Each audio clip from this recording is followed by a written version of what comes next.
말씀 보시겠습니다. 말씀은 사도행전 7장 51절의 말씀입니다. 사도행전 7장 51절의 말씀 다 찾으셨죠? 우리 다 같이 한 목소리로 봉독하시겠습니다.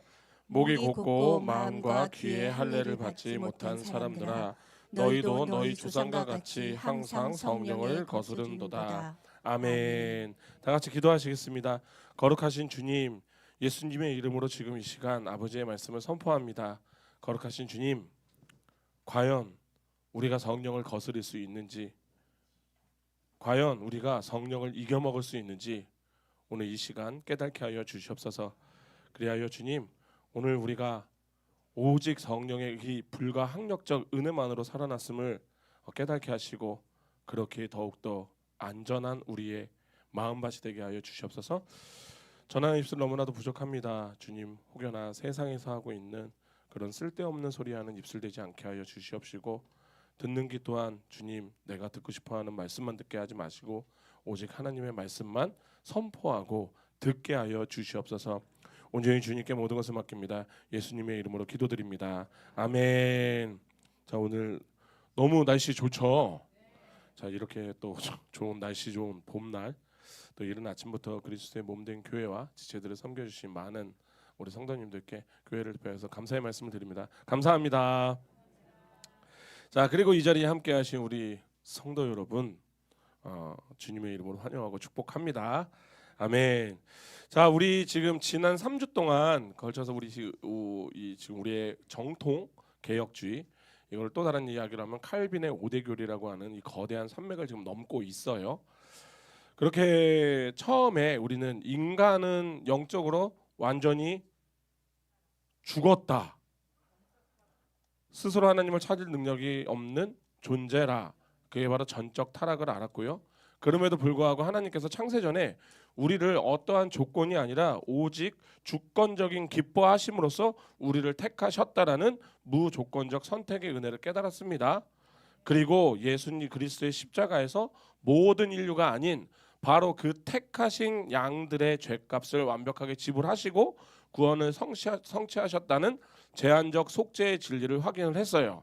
아멘. 그리고 동의하실 거라 믿습니다. 아멘. 그런데 혹시 동의가 안 되시는 분들은 목양실로 오시기 바랍니다. 아멘. 세뇌를 시켜버리겠어. 농담이고요. 이야기를 하면은 다 풀려요. 자, 어쨌든 이 세 가지의 교리는요, 과거와 영원, 그리고 2000년 전의 골고다의 언덕에서 이 삼위일체의 하나님이 우리를 위해서 객관적으로 이루신 거대한 청사진을 본 거예요. 자, 그러면 이제 우리의 시선이 지금 이제 요번에는 어디로 향해야 될까 고민을 해보면은 우리는 지금 현재를 봐야 되겠죠. 그렇지 않아요? 창세전에 성부 하나님께서 계획하셨어요. 2000년 전에 성자 예수님께서 십자가에서 다 이루셨어요. 그 완벽한 구원이. 그런데 도대체 오늘을 살아가고 있는 나에게는, 내 영혼 가장 깊은 곳에는 어떻게 이 모든 것들이 적용이 되고 있을까를 알아야겠죠. 아멘. 그러니까 이거 고민을 하셔야 된다니까. 이런 거를 고민을 안 하고 그냥 되는 대로 믿는 거요, 하나님께서 알아서 해주시겠지가 되게 되면은 항상 다른 것들이 무언가가 나를 빵 때리게 되면은 거기서부터 흔들리는 거예요. 그래서 우리가 확고한 하나의 울타리 안에 들어와 있지 않으면요, 그러니까 우리가 교리를 되게 어렵게 생각하는데, 교리는 딱 생각하시면 돼요. 그냥 우리 그러니까 우리 울타리가 쳐져 있다고 생각하시면 돼요. 근데 만약에 늑대가 들어오면 이 울타리를 건들겠죠. 그럼 딸랑딸랑 소리가 나면 울타리와 방울이 바로 교리예요. 그러니까 이 안에 만약에 우리가 이 교리가 지금 이 교리들이 우리가 객관적으로 우리가 정리가 안 되면요, 이 안에 알미니안주의자가 들어와도, 더 나아가서 신천지가 들어와도, 하나님의 교회가 들어와도 몰라요. 왜? 내가 교리가 없는데 어떻게 할 거요? 그리고 듣다 보면 또 얘네 또 이것도 은혜로워, 쟤도 은혜로워, 하나님의 교회도 은혜롭고요, 신천지도 은혜롭다니까요. 듣다 보면은. 그렇지 않겠어요? 걔네들도 다 간증이 있어요.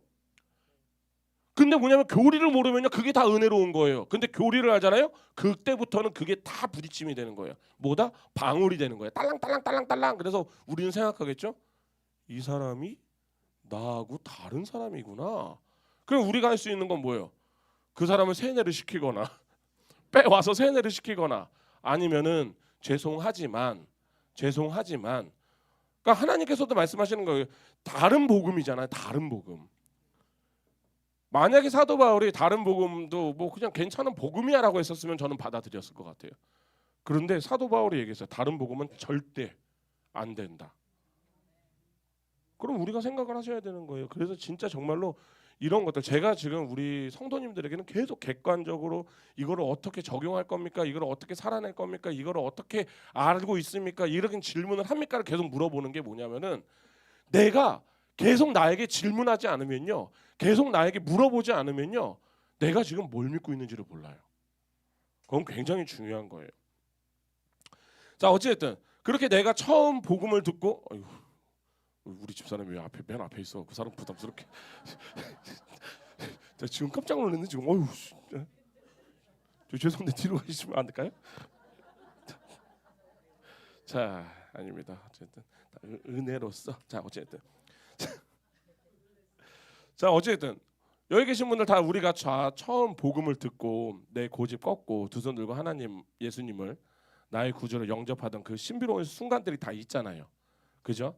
그러면 우리는 고민해봐야죠. 그럼 과연 내 내면에서는 어떤 영적 폭발이 일어났을까? 아니면은 내 내면에서 지금 어떤 변화가 있었을까?라는 것을 우리는 알아야 되는 거예요.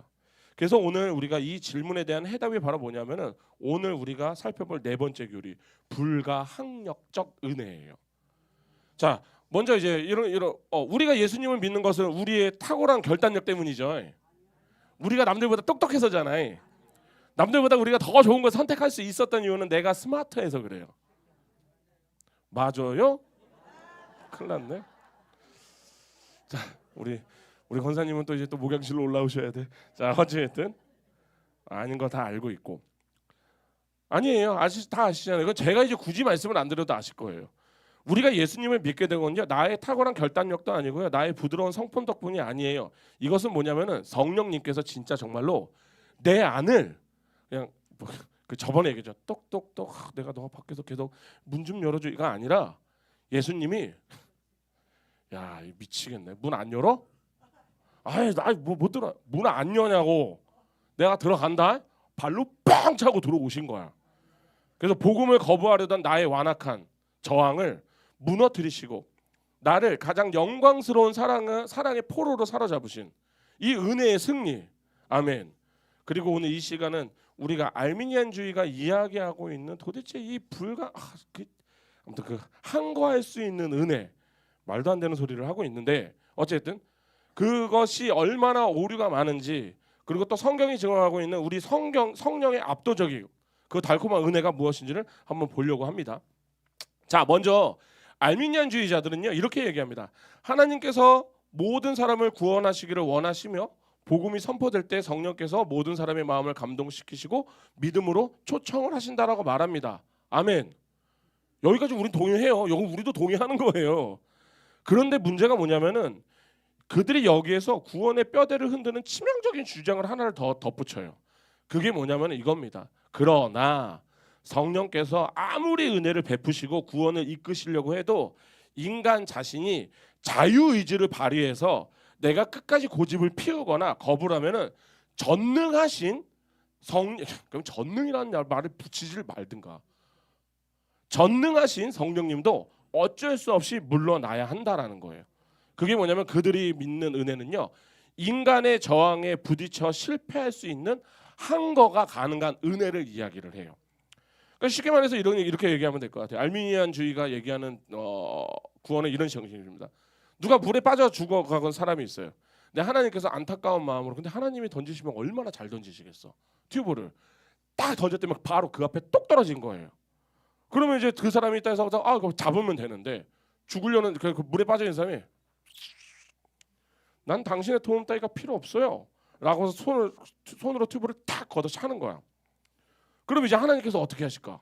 이들이 얘기하는 것들은 뭐야? 하나님께서 이제 배에서 막 안타까운 막 발을 막 동동 구르시는 거야. 어떻게 막 눈물을 막 뚝뚝 흘리시면서 근데 어떻게 근데 네가 자유의지를 해서 날 거부했으니까 난 너를 받아줄 수가 내가 어떻게 구해줄 수 없어 이러고 있다라는 거예요.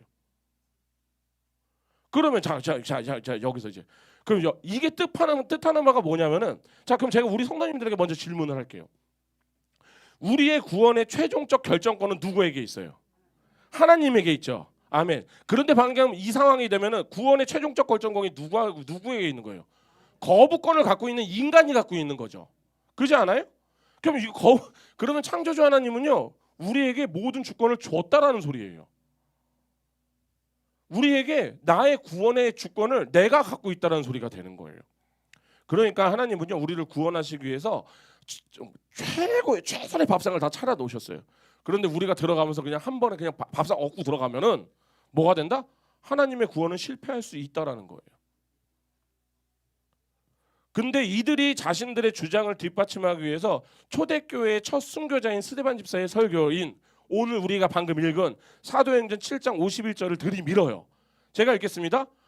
우리 다 같이 한 목소리로 봉독하시겠습니다. 목이 곧고 마음과 귀에 할례를 받지 못한 사람들아 너희도 너희 조상과 같이 항상 성령을 거스리는도다. 아멘. 그리고 알미니안 주들이 당당히 외쳐요. 봐.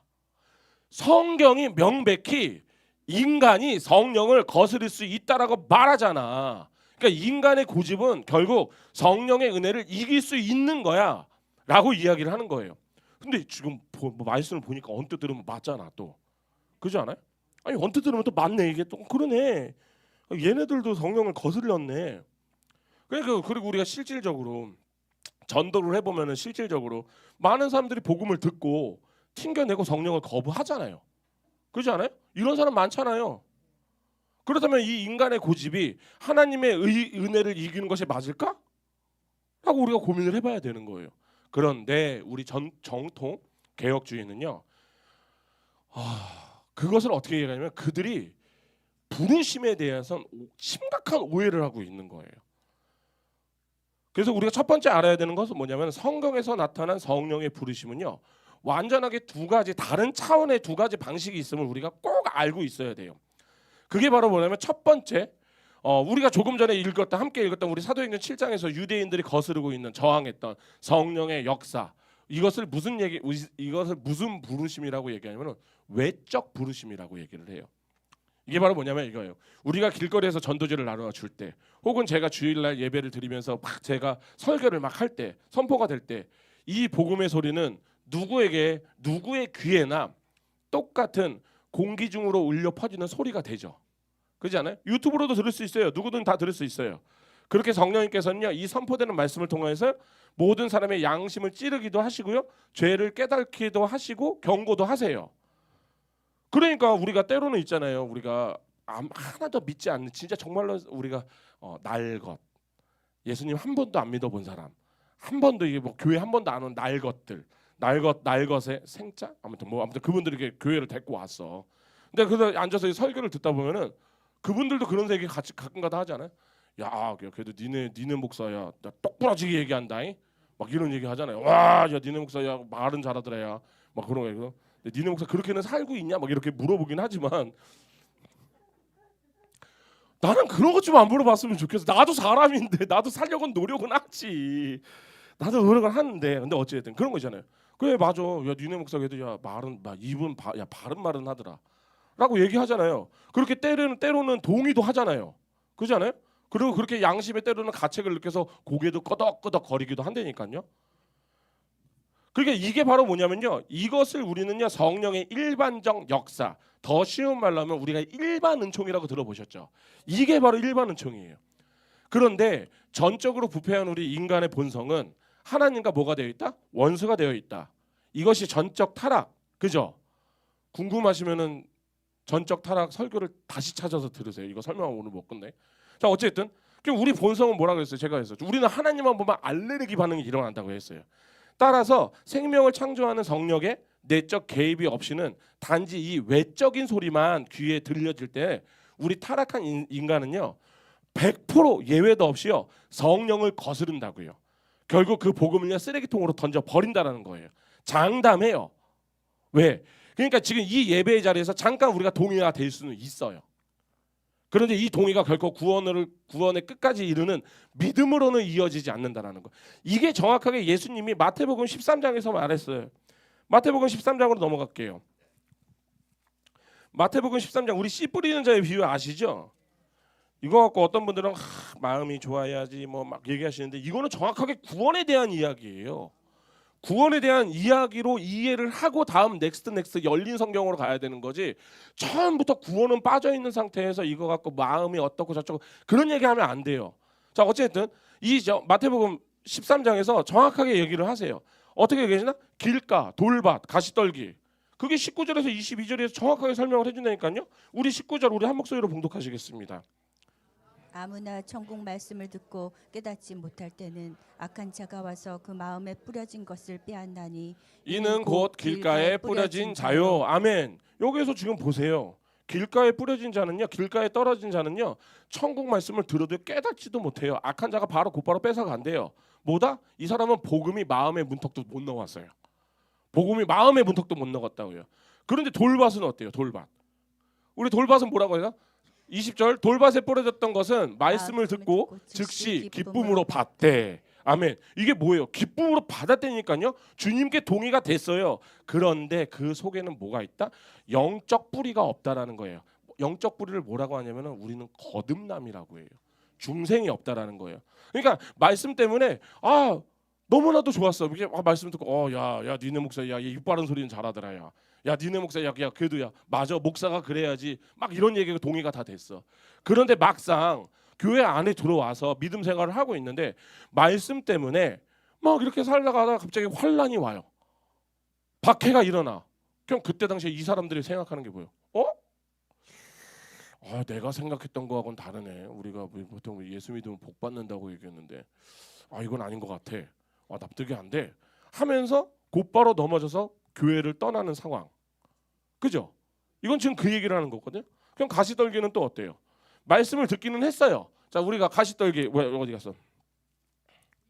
22절 우리 한 목소리로 봉독하시겠습니다.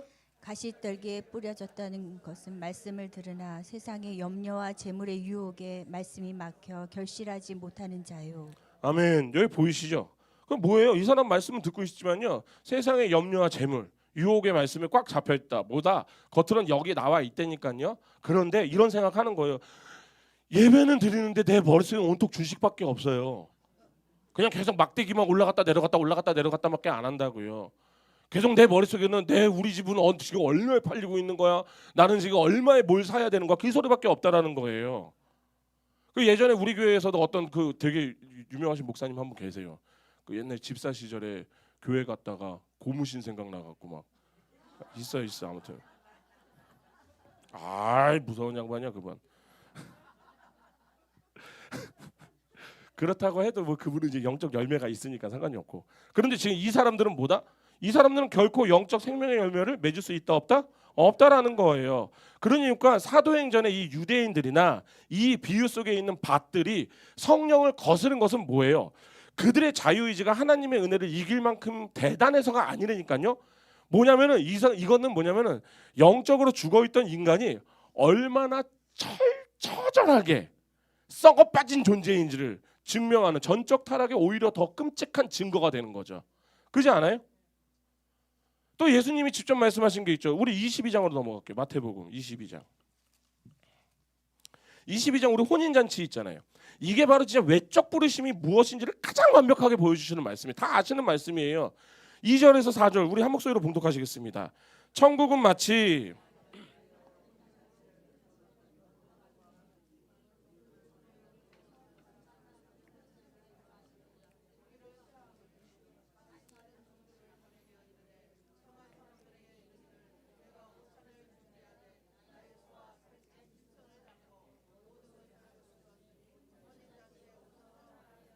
아멘. 지금 2절에서 4절을 보니까 임금이 아들의 혼인잔치를 열기 위해서 이제 막 소도 잡고 다 했어요. 너무 좋아 이제 먼저 와서 사람들이 먹기만 하면 돼.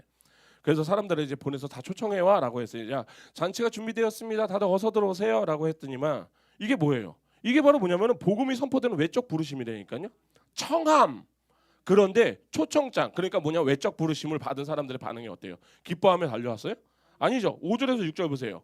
그들이 돌아보지 않고 한 사람은 자기 밭으로 한 사람은 자기 사업하러 가고 그 남은 자들은 종을 잡아 모욕하고 죽이니. 아멘. 뭐예요? 이거 쉽게 말씀드리면 딱 이런 거잖아요. 할 것도 많아 죽겠는데 뭔 소리야? 바빠 죽겠구만 진짜. 아 이거 그렇게 얘기하는 거잖아. 이거 지금 이걸 되게 고상하게 제가 사실은 밭에 일이 있어서요. 제가 사업이 있어서요. 이건 고상한 얘기고 사실은 내 속으로는 거야. 바빠 죽겠는데 진짜 뭐 말 같지도 않은 소리 하고 있어. 아 저리로 가요. 귀찮아요. 근데 얼마나 귀찮았으면 그 다음에 뭐를 해요? 종들을 잡아 모욕하고 죽이니. 아니 청첩장을 보낸 게 죽일 일이에요? 아니 청첩장을 돌렸다가 죽어도 돼요? 그런데 이게 죽을 일이라고요. 왠지 아세요? 이게 우리의 죄성이에요. 우리의 죄성은요. 이 복음을 보면은 온몸이 가려워서 죽어버리고 싶은 거예요. 죽어버리고 싶은데 자꾸만 내 몸을 가렵게 하니. 여기 계신 분들 간지럼 태워서 죽이면은 간지럼 태우는 게 되게 고문이라고 얘기하잖아요. 그래서 제가 우리 아들 간지럼 잘 태우거든요. 이 자식이 너 한번 죽어봐. 그래서 하는데 어쨌든 죽는 거라니까요 진짜. 내가 가려워 죽을 것 같으면요 내가 그 사람도 죽일 수 있어요. 그냥 이건 예로 드리는 거예요. 그렇다고 해서 뭐 가렵다고 진짜 누구 죽이거나 하겠어요. 그러니까 이게 바로 뭐냐면 영적으로 타락한 자연인이 복음의 초청, 그러니까 외적 부르심을 받았을 때 보여주는 100%의 반응이에요. 그러니까 이사야서 6장에서도 얘기하잖아요. 누가 날 위해서 갈고? 하나님 너무하시지. 앞에 이사야밖에 없는데 누가 날 위해서 갈 거야? 누가 날 위해서 갈 거냐고. 그러니까 이사야 글쎄요. 아니 근데 나밖에 없는데 어떡하지? 아니, 옆에서는 막 그 옆에서 천사들한테 좀 얘기 좀 해주세요 하는데 천사들은 거룩 이러고 있고 이사야 얼마나 당황했어. 그래서 이사야가 그래 오케이 제가 큰맘 먹고 내가 가야 되겠다. 주님 제가 가겠습니다. 그러면 보통 우리 주님이 그러셔야 되잖아요. 그래 그럼 내가 너에게 성령의 권능을 주고 능력을 줘서 너희들이 전하는 너가 말씀을 전할 때마다 그들이 돌아올 거고 많은 이들이 회복할 거고 이 얘기 하셔야 되잖아요. 그런데 하나님이 뭐라고 하세요? 전해봐라. 걔들이 듣나? 가서 전해봐. 너무 하신 거 아니야? 그 앞에서 누가 날 위해 갈고? 누가 날 위해 갈 거냐고 하면서 우리 집사람 앞에서 부담스럽네 진짜. 어쨌든 누가 날 위해 갈고 뭐 계속 쳐다보고 있었는데 간다고 하니까 가서 전해봐. 걔네들이 어떻게 나오나. 이거예요. 이게 바로 믿지 않는 자가 복음을 받았을 때 나오는 100%의 반응이란 말이에요. 그러니까 뭐냐면 이게 근데 겉으로는 우리가 하나님을 거부하는 것 같잖아요. 실상 뭐냐면 아까도 얘기했죠. 제가 지금 밭에 일이 있어서 사업에 뭐가 있어서 소가 있어서 장사가 있어서 이게 뭐냐면은 세상의 재물과 하나님이 딱 있어요. 근데 나는 그냥 세상이 더 좋은 거야. 난 그냥 세상밖에 없는 거야. 그러니까 내가 하나님보다 세상을 사랑하기 때문에 그 복음을 쳐내버리는 거라고요. 그래서 임금이 화가 나서 어떻게 해요? 다 죽여버리잖아요. 그리고 9절에서 10절 보세요. 9절에서 10절 우리 다 같이 한 목소리로 봉독하시겠습니다. 내 거리 길에 가서 사람을 만나는 대로 혼인잔치에 청하여 오라 한데 종들이 길에 나가 악한 자나 선한 자나 만나는 대로 모두 데려오니 혼인잔치에 손님들이 가득한지라. 아멘. 왜 하나님이 그냥 나가서 불러오는 김에 야 그러면은 나가서 선한 자들만 데리고 와라도 해도 되는 거잖아요. 그렇지 않아요? 선한 자들만 데리고 와. 착한 자들만 데리고 와. 설문조사 해갖고 최소 10점 이상은 나오는 애들만 데리고 와라고 할 수도 있는데 하나님이 얘기하세요. 길거리로 나가서 악한 자나 선한 자나 만나는 대로 다 끌고 와. 무차별적인 초청장. 이게 바로 복음이 유대인을 넘어서 온 세상으로 사람들의 귀에 울려 퍼지는 일반적 부르심이라는 이야기예요. 그런데 이 비유의 마지막에 예수님의 결론이 무슨 결론이에요? 알미니안주의자들이 이 결론을 보면요 굉장히 철렁거려야 된다니까요. 가슴 뼈를 때리는 말씀을 하세요. 14절입니다. 청함을 받는 자는 많되 택함을 입은 자는 적으니라. 아멘. 이 말씀의 뜻이 뭐냐면은 잔치에 오라는 귀로 듣는 이 청함을 받은 자, 그러니까 외적 부르심을 받은 자는 수없이 많다라는 거예요. 지금 이 시간에도 수없이 그 사람들은 많아요.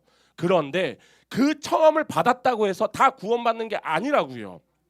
그 수많은 청함받는 자들 중에서 하나님의 주권적 은혜로 내면의 마음이 완전하게 열리는 그 잔치에 들어가서 앉는 자들, 택함을 입은 자, 즉 이거를 우리는 유효적 부르심이라고 이야기를 해요.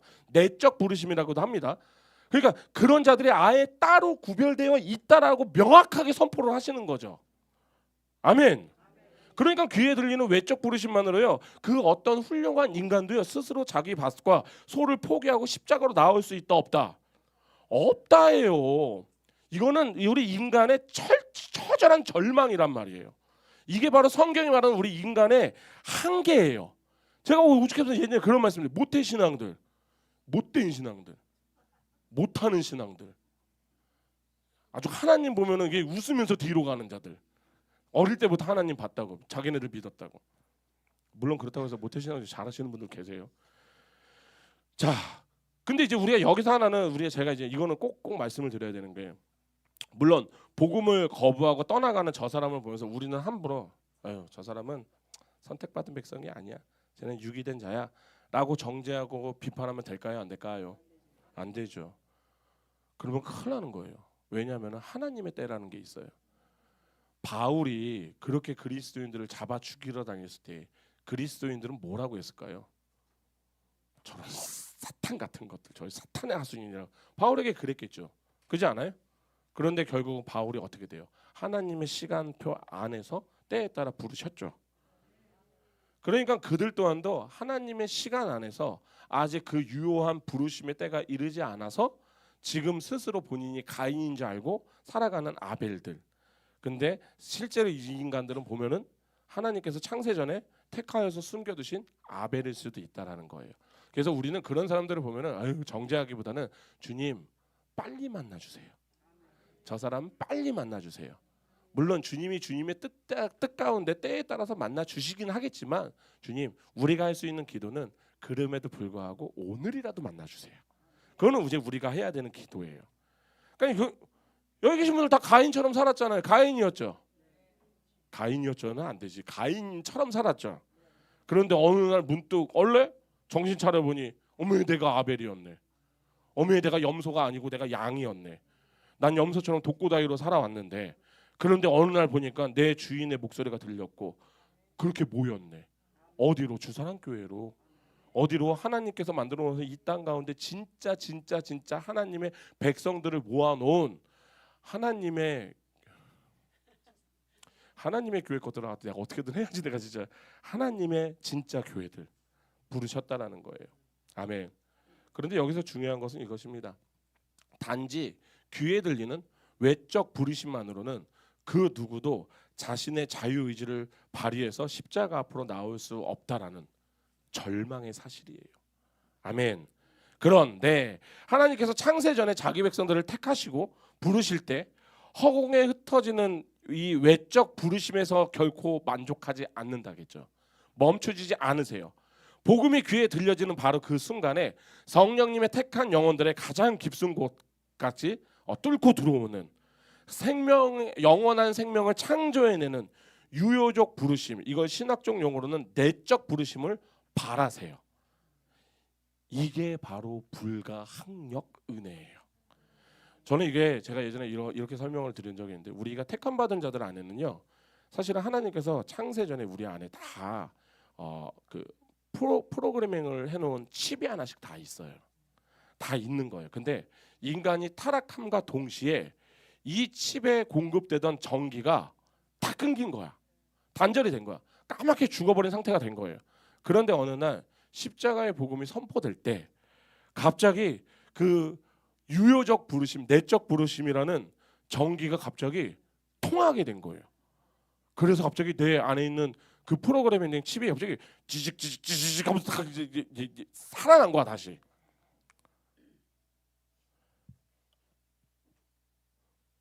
그렇게 살아나고 나서 눈을 번쩍 뜨니까 뭐가 보여요? 그때서부터 하나님이 살아계시는구나.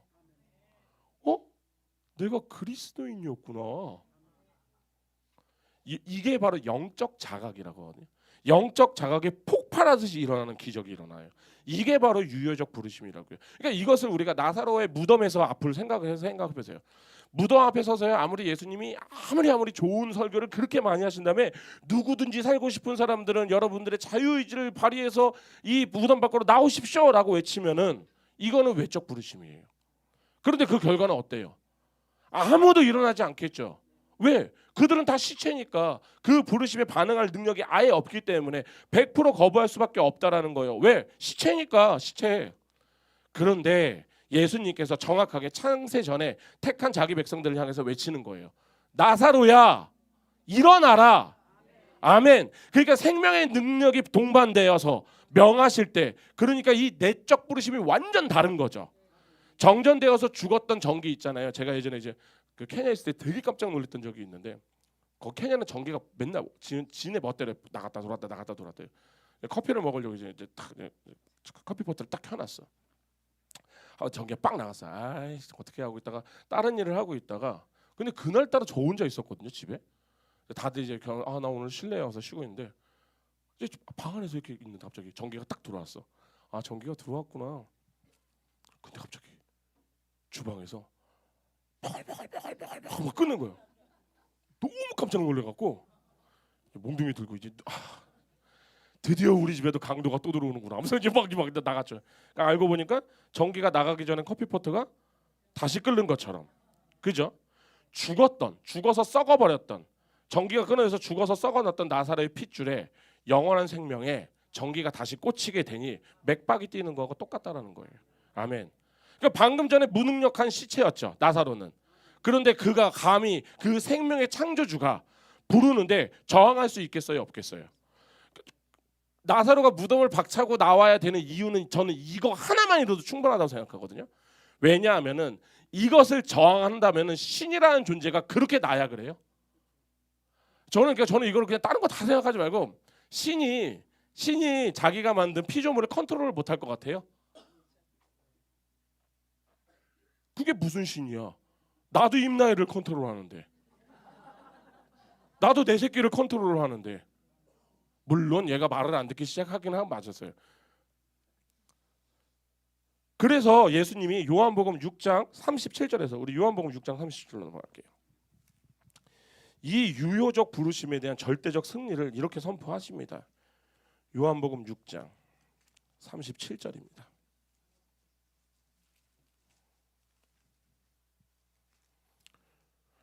다 찾으셨나요? 37절 한 목소리로 봉독하시겠습니다. 아버지께서 내게 주시는 자는 다 내게로 올 것이요 내게 오는 자는 내가 결코 내쫓지 아니하리라. 아멘. 만약 알미니안주의자들의 논리였으면 예수님은 이렇게 말씀하셔야 돼요. 아버지께로 내게 주셔도 그들이 그날의 기분에 따라, 자유의지에 따라 올 수도 있고 안 올 수도 있다. 그런데 지금 예수님의 말씀에는 여기에서 실패의 가능성을 찾아볼 수 있는 단어가 어디 있어요? 0.0000000001%의 실패의 가능성도 없어요. 다 내게로 올 곳이요. 내가 쫓지 않을 거야. 근데 37절 보세요. 38절. 내가 하늘에서 내려온 것은 내 뜻을 행하려 함이 아니요 나를 보내신 이의 뜻을 행하려 함이라.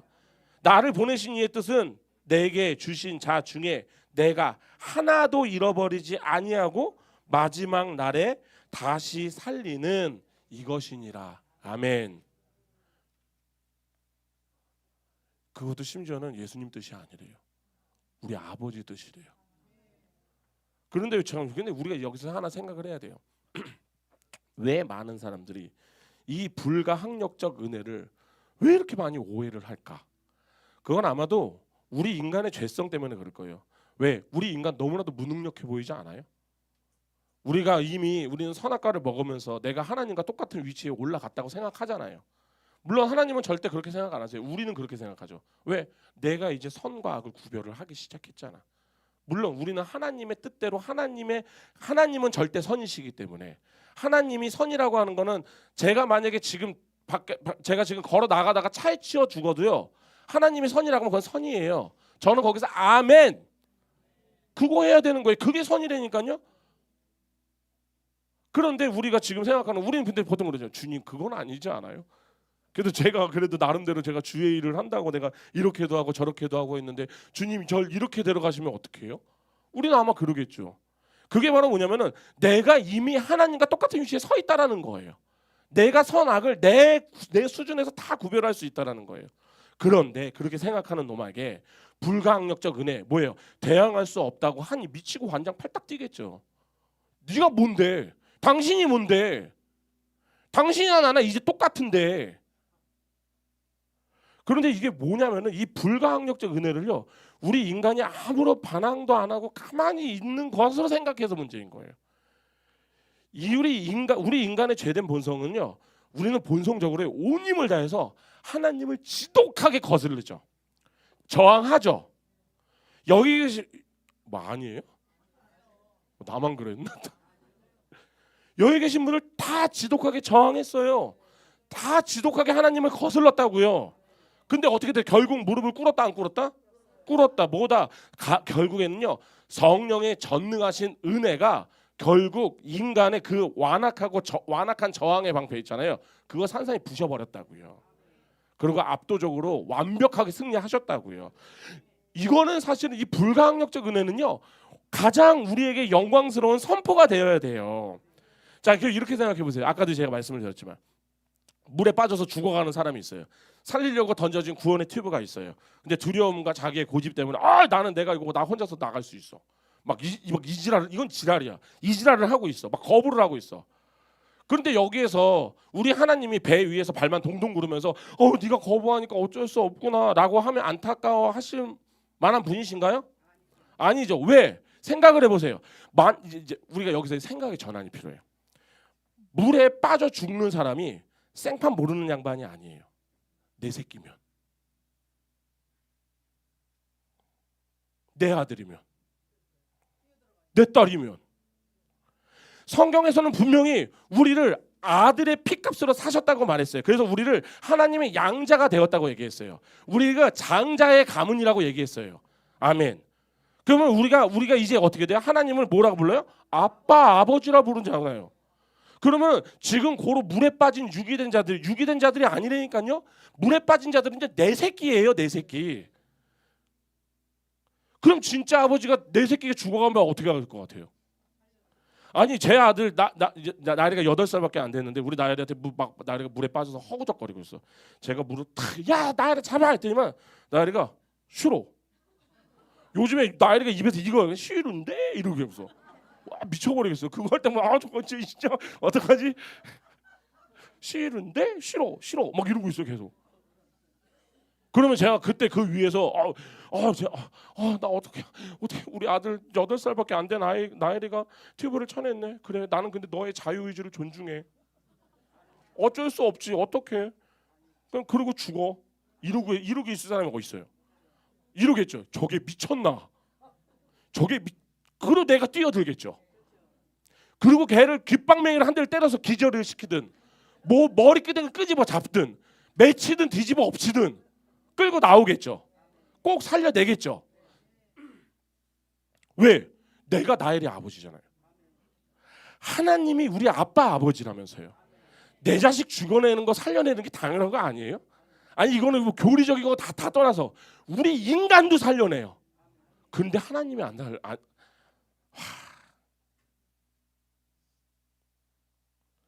이거예요, 이거.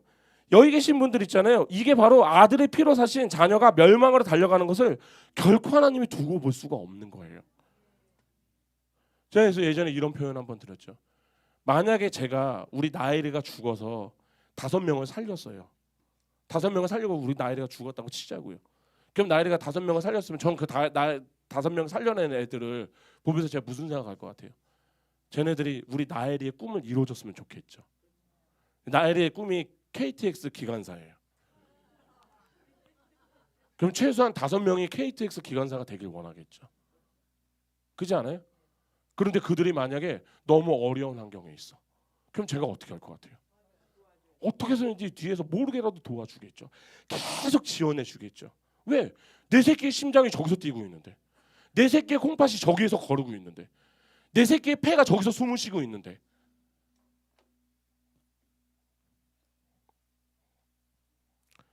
저는 제가 너무 화가 나는 게 우리 인간도 이렇게 하는데 하나님이 우리 보고 난 못해. 난 네가 자유의지가 있으니까 나는 못하네 라고 하신다라는 거예요. 도대체 하나님을 뭘로 보고?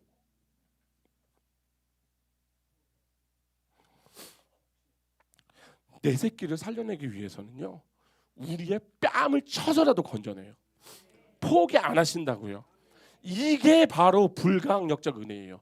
그런데 물에 빠진 사람 안 구해 보셨죠? 제가 예전에 한 사람을 구한 적이 있는데, 물에 빠진 사람 구하면요 어떤지 아세요? 저를 죽이려고 해요. 매달리고 막 다 끄집어 들이고, 그래서 제가 결국에는 그 친구를 제가 물에다 담가 버렸거든요. 너 죽어봐.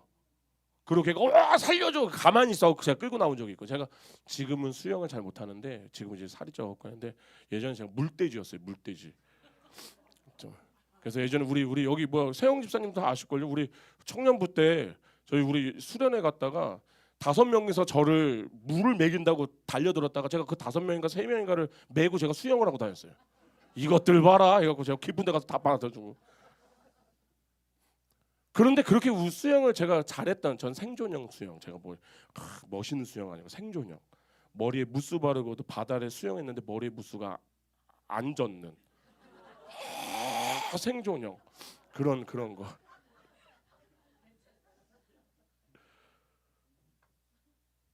그 사람들을 끄집어낼 때 어떤 일이 있냐면 진짜 별일이 다 있어요. 머리 잡아 끄집어내고 저를 타고 올라가려고 하고 별짓을 다 해요. 그런데 그게 내 새끼면은 그런다고 버려놓고 오겠어요? 아니죠. 끌고 나오죠. 무슨 일이 있어도 끌고 나와요. 그런데 이 대목에서 진짜 재미난 것은 알미니안주의자들, 이게 우리를 향해서 굉장히 무서운 비난을 해요. 어떤 비난이냐면, 당신네들 있잖아, 칼빈주의자들, 정통 개혁주의자들 있잖아, 당신네 말대로 성령이 인간의 반대를 꺾어버리고 이겨버린다면은 그것이 하나님이 우리 인간의 자유의지를 짓밟고 멱살 잡아 끌고 가는 영적 폭력 아니에요? 우리가 로봇입니까? 우리가 그렇게 프로그래밍 돼서 하나님께 사랑한다 그게 진짜 사랑입니까? 그 얘기를 하거든요. 이게 바로 불가항력적의 은혜에 대한 가장 끔찍한 오해예요. 성령님은요 절대 우리의 인격을 말살하신다 안 하신다? 안 하신다예요. 우리를 강제로 천국으로 이끌어놓지 않으세요. 근데 도대체 그럼 성령님께서 도대체 우리의 완악한 고집을 어떻게 꺾을 수 있을까? 이거는 진짜 쉬운 예가 있는데 이런 거예요. 100일을 굶은 사자가 있어요. 근데 그 사자 앞에다 고기를 갖다 놓고 진짜 정말로 맛있는 고사리를 삶아서 고사리 무침을 해놨어. 사자가 뭘 먹을까요? 고기를 먹겠죠. 이게 왜 사자가 풀을 선택할 자유의지가 없어서예요? 아니잖아요. 사자의 본성 자체가 고기를 사랑한다니까요. 풀을 싫어한다니까요. 그런데 만약 그럼 이 사자에게 풀을 먹이고 싶으면 어떻게 해야 돼요? 사자의 입을 강제로 열어서 쇠꼬챙이로 벌려서 풀을 쑤셔 넣으면은 되겠죠. 그런데 이거는 명백한 폭력이잖아요. 그러니까 지금 뭐냐면은 알미니안주의자들이 얘기하는 게 바로 이걸 얘기하는 거예요. 그렇게 해서 풀을 먹이는 게 뭐예요? 그게 폭력이지. 이건 은혜가 이제 폭력 아니에요? 라고 얘기하는데, 그럼 이제 우리가 생각해봐요. 강제로 입을 벌려서 폭력 없이 사자가 스스로 가장 기쁜 마음으로 풀을 뜯게 할 수 있는 방법이 하나가 있을 것 같아요. 뭘까요? 고기를 없애야 돼요? 고기를 없앤다고 해서 사자가 고기를, 그러면은 우리가 흔히 이런 거 있잖아요. 고기를 만약에 진짜 없앴어. 제가 이제 아프리카에 살다 왔잖아요. 아프리카에 살다 왔는데 가뭄이 왔어요. 다 도망갔어. 그럼 이제 풀을 뜯을까요? 풀 안 뜯거든요. 죽어요. 사자는 본성이 그래요. 자, 근데 바로 뭐냐면은 그런 거죠. 그러면은 이 유일한 방법이 딱 하나 있어요. 뭐냐면은 사자의 가죽을 벗기면 돼요. 그리고 그 안에 있는 본성 있잖아요. 그 사자의 심장 있잖아요. 빼내면 돼요. 그리고 그 본성을요 양의 심장으로 바꿔서 이식해주면 돼요. 이게 뭔지 아세요? 거듭남, 중생, 다시 태어남. 니고데모가 뭐라고 해서 그럼 내가 엄마 뱃속에 들어가야 돼요? 나와야 돼요? 네가 중생을 몰라서 그래. 예수님이 그러잖아요. 넌 왜 그러냐? 네가 중생을 몰라서 그래. 그게 아니야. 이 다시 태어남. 그러면 그 후에 어떤 일이 벌어질까요? 억지로 먹으라고 강요하지 않아도요. 새롭게 태어난 이 짐승은요. 가장 자유롭고 기쁜 마음으로 고기를 버리겠죠. 그리고 스스로 풀을 뜯어서 가겠죠. 이게 바로 에스겔 선지자가 이야기한 거예요. 새 언약, 불가항력적 은혜의 방식. 에스겔서 36장. 지난 시간에도 봤을 거예요. 지난 시간에도 에스겔서 36장. 26절입니다. 다 같이 한 목소리로 봉독하시겠습니다. 또 새 새 영을 영을 너희 속에 두고 새 마음을 너희에게 주되 너희 육신에서 굳은 마음을 제거하고 부드러운 마음을 줄 것이며 27절까지.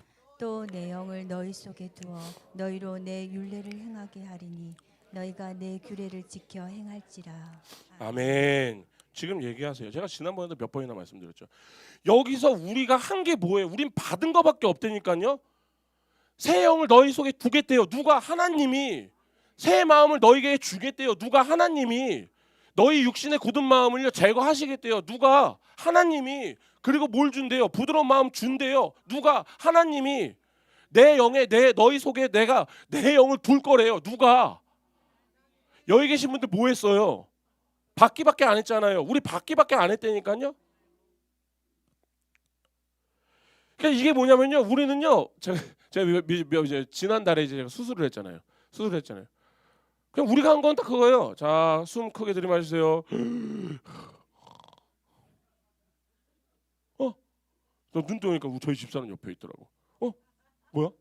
목이 아파. 이런 거는 있었지만 우리가 한 거는요. 그냥 그 이식 수술하는 수술방에 들어가서요. 마취제 투입하고 잠만 잔 거밖에 없어요. 그렇게 우리는요 바로 하나님을 향해서 이빨 드러내는 으르렁대고 있었던 사자와 맹수와 같던 자들이었어요. 그런데 우리의 영혼에 있는 굳은 마음, 이 굳은 마음 자체가 직역을 하면 돌마음이에요.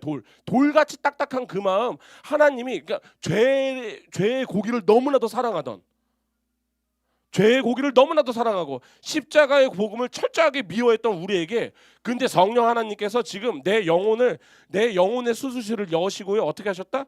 내 멱살 잡은 게 아니라 그냥 마취제 투여하시고요. 나를 하나님과 원수되게 만들었던 그 굳은 마음 제거하시고 돌 같은 사자의 심장 떼어내시고, 그리고 그 자리에 예수 그리스도를 향해서 뜨거운, 그리고 그 뜨겁게 뛰는 부드러운 양의 심장을 창조해서 이식해 놓으셨다는 거예요. 그리고 이 심장 이식 수술로 거듭나서 보니까 다시 태어난 거잖아요. 심장 이식은 죽을 수밖에 없는 자예요. 근데 그 자가 다시 태어났어요. 그죠? 그러면 다시 태어나서 눈을 뜨니까 이때 어떻게 돼요? 비로소 영적인 눈이 열리겠죠. 와, 그리스도가 너무나도 아름다움을 보여주신 거예요. 아멘. 우리가 과거에는 세상의 돈과 정욕 이런 것이 가장 달콤한 것인 줄 알았는데, 심장 바뀌고 나니, 내 눈 바뀌고 나니, 내가 다시 살아나고 나니, 십자가에 달린 예수가 이 세상의 그 어떤 찬란한 보석보다 더 빛난다라는 거예요. 나의 구주로 보이기 시작했다라는 거예요. 자, 이렇게 생각해 보세요. 우리가 태어날 때부터 맹인이 있었어요. 그런 자가 갑자기 이렇게 생각하시면 될 것 같아요. 제가 이거 진짜 제가 유튜브를 검색을 하다가, 제가 유튜브를 막 보는 그런 거 아니라 자료를 검색하다가 이제 연관으로 뜨는 걸 보면은 가끔가다 그 색약인가 그 색깔 구별 못 하시는 생맹인가 아무튼 그거 있잖아요. 그거 있으신 분이 요즘에는 너무 세상이 좋아져 갖고 안경을 쓰면 이제 색을 구별할 수 있게 됐대요. 그 사람들에게 그 안경을 선물을 해요. 그 사람들이 그 안경을 딱 써요. 그러고 나서 그 사람들이 모든 것들을 보는데 아무것도 할 수 없어요. 아무것도 할 수 없어요. 다른 걸로 얘기하면 맹인이었던 자였어요. 근데 눈을 처음 이식을 했어. 그래서 눈을 떴어. 그리고 태양을 봤어. 태양을 보면서 감격에 너무 기뻤어요. 이거를 폭력이라고 얘기하시는 분들 계세요? 이걸 강요라고 얘기하시는 분 계세요? 없죠. 왜냐하면 그거는 저항할 수 없는 매력이거든요. 저런 게 있었네. 물론 해를 계속 보게 해서 눈은 아프겠죠. 눈물은 계속 뚝뚝뚝뚝 흐를 거예요. 그럼에도 불구하고요, 그 해를 계속 볼 거예요. 이걸 우리는 다른 얘기로 하면 달콤한 굴복이라고 얘기를 해요. 성령님은요, 우리의 의지를 억압하신 게 아니에요. 우리의 본성을요, 양으로 바꿔 주신 거예요. 아니, 우리는 애초부터 아벨이었다고요. 우리 가인처럼 살아왔잖아. 그래서 하나님은 본성을 바꿔주신 게 아니라 진짜 본성을 찾아주신 거예요. 그 결과 우리는 그 아름다움에 압도가 되죠. 그러니까 압도가 되니까 뭐예요? 가장 기쁘게, 가장 자발적으로, 가장 열정적인 마음으로 두 손 들고 나의 주, 나의 하나님이여 하고 나오는 거예요. 아멘. 이게 불가항력적 은혜예요. 내가 십자가의 매력에 완전히 항복하여서 그분의 포로가 되기를 기뻐하는 상태. 내 고집 기분 좋게 박살내고 성령의 완벽하게 승리하신 그 찬란한 은혜 안으로 들어가는 것. 아멘. 이제 말씀을 정리할게요. 제가 너무나도 사랑하는 우리 주사랑교회 성도 여러분, 오늘 우리는 지금 우리의 구원이 하나님과 인간의 협력이나 나의 자유의지의 산물이 아님을 다시 한번 처절히 깨달을 수 있을 것 같아요. 우리의 본성은요, 복음을 향해 매일매일 돌팔질하던 자들이에요.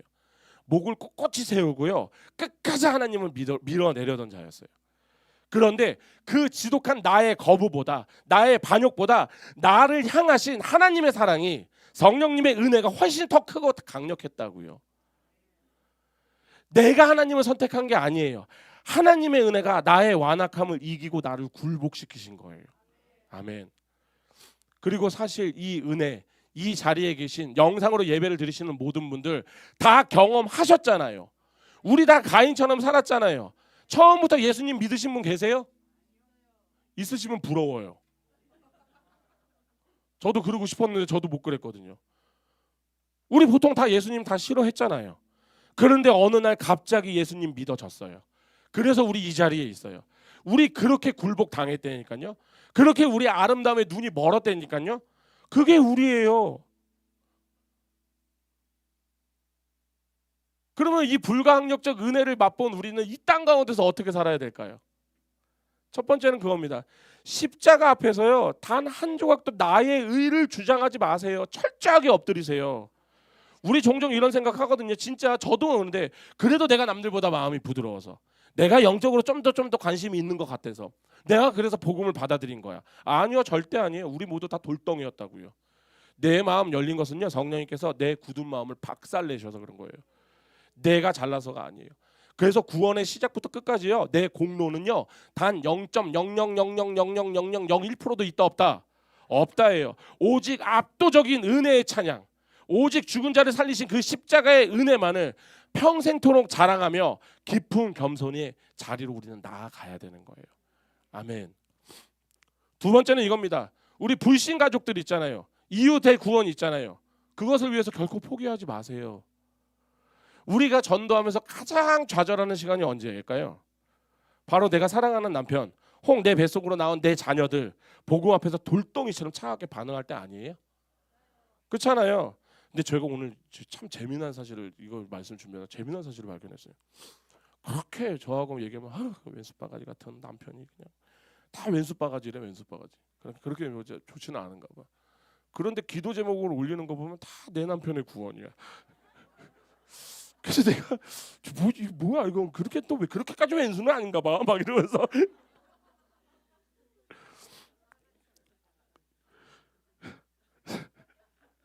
자, 어찌됐든 우리가 가장 좌절을 많이 할 때가 바로 그잖아요. 왼수바가지 같으면서 그래도 어떻게든 같이 살아가면서 체면이 있으니까 그래도 살아가는 남편, 그리고 내 새끼들 복음 앞에서 돌덩이처럼 차갑게 반응할 때. 그런데 만약에요, 구원이 그들의 자유 의지에 달려 있다면은 우리는 여기 계신 모든 분들 다 100% 절망해야 돼요. 절망할 수밖에 없어요. 왜?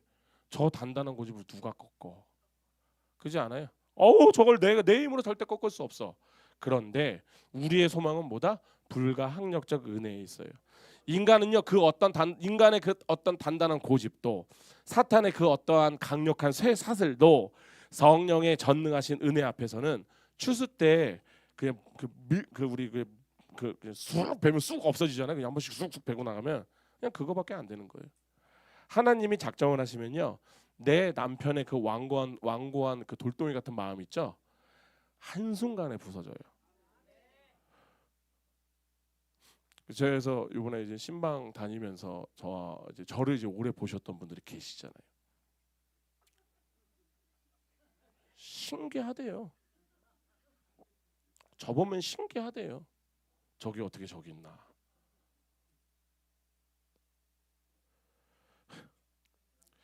저도 그래요. 제가 여기 어떻게 있는지 모르겠어요. 그런데 어쨌든 하나님이 부셔놓으니 쓸 수 있는 거예요. 자, 그렇게 이제 이런 거죠. 그러니까 우리가 제발 그들의 강팍함을 보지 마세요.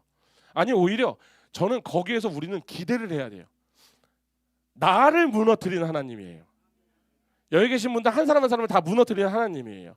그 하나님의 은혜가 우리 남편에게 우리 자녀들에게 어떻게 임할까? 그리고 나중에 다 함께 식탁에서 와 밥을 먹으면서 와 우리 그때 그랬지 그때 이랬지 서로 간증 나오면서 은혜 나누는 것. 전 그것을 기대해야 된다고 생각해요. 그렇게 성령의 주권적인 은혜가요 그들의 영혼을 뚫고 들어가서요 승리하시도록 우리는요 계속 눈물로 엎드려서 기도하고 담대하게 복음을 계속 선포를 해야 돼요. 그렇게 우리가 말씀을 살아내야 돼요. 아멘. 마지막으로 세 번째입니다. 매일 삶 속에서 넘어지는 내 모습을 보잖아요. 좌절하지 마시고요 안식하세요. 제발.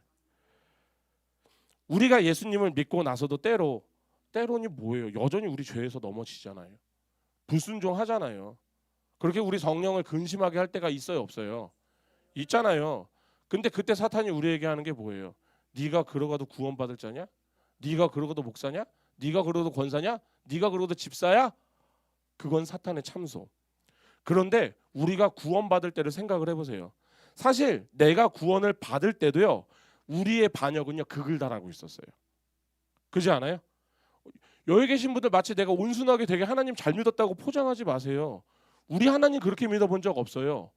우리 하나님께 대항하다 결국에는 무릎 꿇었어요. 이게 우리의 반역이에요. 그런데 우리가 가장 지독하게 하나님을 원수처럼 대할 때도 성령님의 은혜가 임하여서 승리하여서 우리를 구원해 내셨는데 하물며 지금 하나님의 자녀가 된 지금 우리의 연약함과 넘어짐에 어찌 우리를 향한 하나님의 사랑이 은혜가 접어질 수 있겠어요? 차라리 접을 거면 그때 접었지. 만약에 제가 하나님이었으면 전 창세기 3장에서 끝났어요. 아담과 하와를 다 죽여버렸더라. 그리고 다른 것들을 만들었더라. 그게 우리잖아요. 그런데 하나님은요 창세기 3장 이후부터 요한계시록까지 가잖아요. 그런데 내가 창조해낸 애들 있잖아. 내가 걔는 왜 창조한 줄 알아? 걔가 날 예배하기 위해서야. 그래서 결국은 내가 나를 예배하게 만들 거야. 그게 창세기 4장부터 요한계시록 22장의 말씀이에요.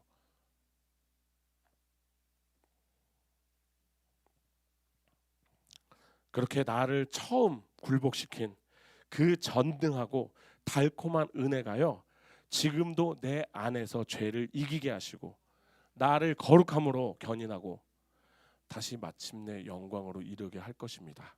아멘. 그렇게 오늘 우리 예배하는 우리 모두가 나를 이기고 나를 사랑의 포로로 삼아주신 이 압도적인 은혜에 온전히 찬양하길 원합니다. 그리고 어떠한 고난 속에서도요 평안을 누리며 살아가는 복된 주님의 백성이 되기를 우리 주 예수 그리스도의 이름으로 축원합니다.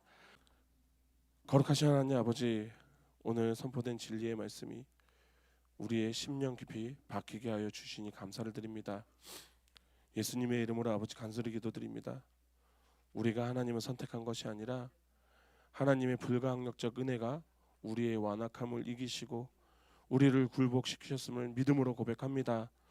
이제 이 예배당의 문을 나서는 그렇게 세상으로 나아갈 때 그 위대한 은혜의 교리가 단순히 지식에서 머물지 않게 하여 주시옵고 나를 향한 성령의 승리를 기억하며 교만함을 버리고 철저하게 엎드리게 하여 주시옵소서.